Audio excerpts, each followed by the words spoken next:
In this podcast episode, Adam Lane Smith delves deeply into the complex and often misunderstood landscape of modern masculinity, relationships, and male identity.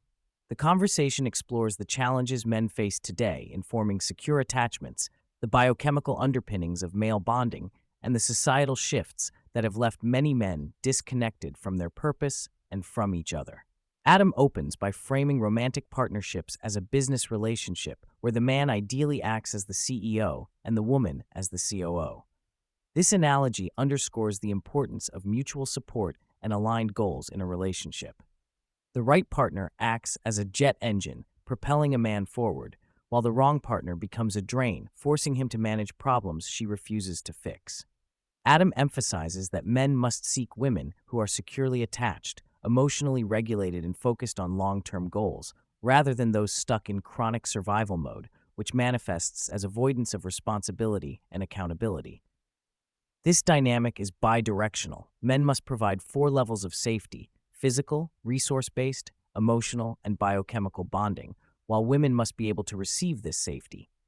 Unfortunately, many women today are not trained to receive safety, and many men struggle to provide it consistently, leading to widespread insecure attachment styles.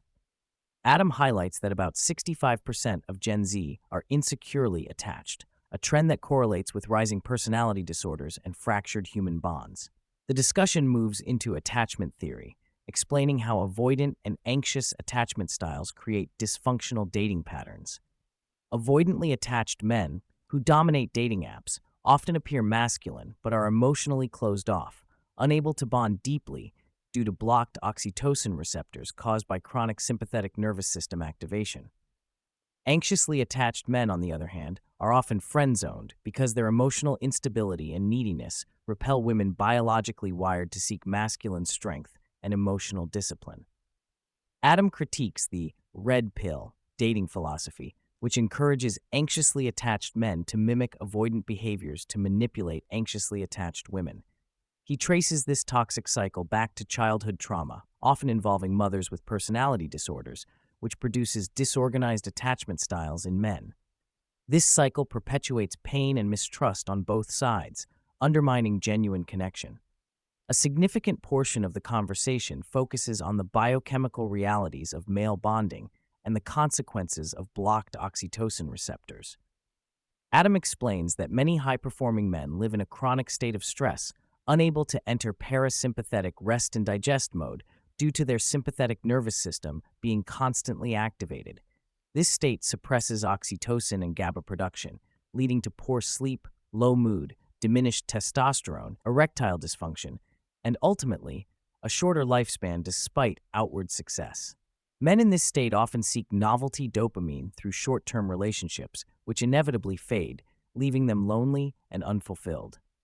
Adam stresses that men need to learn how to regulate their nervous systems and open themselves to the biochemical benefits of bonding, which requires a secure, loving partner and a supportive male network.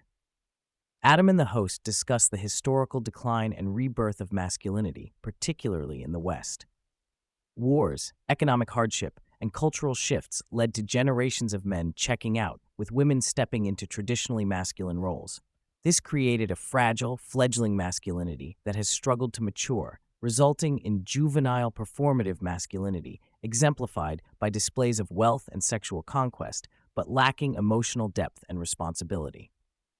The podcast highlights the critical need for men to reconnect with other men in meaningful ways. Male networks, historically vital for sharing knowledge, mentorship, and emotional support, have fractured in modern society. This isolation contributes to male depression, loneliness, and a lack of purpose. Adam argues that men must rebuild these networks to thrive individually and collectively, providing each other with guidance, accountability, and brotherhood.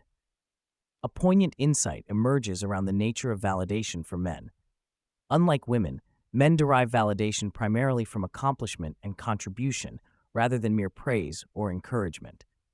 Empty validation without achievement feels like pity, which deepens shame and insecurity. This dynamic explains why men often reject superficial praise and instead seek tangible progress and mastery. The conversation touches on the vicious cycle many men face when they lack success.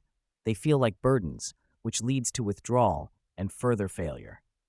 The solution lies in integrating men into communities where they can learn, grow, and contribute meaningfully, supported by mentors and peers who hold them accountable without condescension.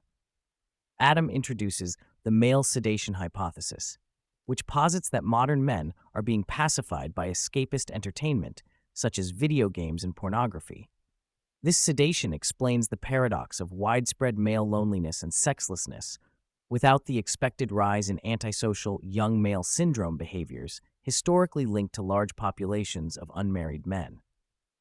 While this sedation reduces overt aggression, it also suppresses men's drive and purpose, leaving them disconnected from their biological and social imperatives. Adam warns that this artificial peace is fragile and unsustainable, predicting a societal reckoning where men will be called upon to reclaim their roles as protectors and providers. The podcast explores the interplay between masculine and feminine energies, emphasizing that healthy relationships require both partners to be secure and mission-focused. Women, despite feminist rhetoric, often seek masculine stability, while men need feminine nurturing to regulate their nervous systems and thrive. Adam stresses that men should not marry for fun or approval, but for shared purpose and aligned missions. Secure attachment, mutual vulnerability, and continuous choice to love are the foundations of lasting relationships.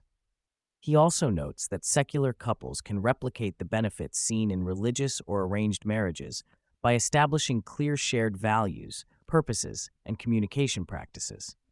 A recurring theme is the need for seriousness and earnestness in how men approach relationships.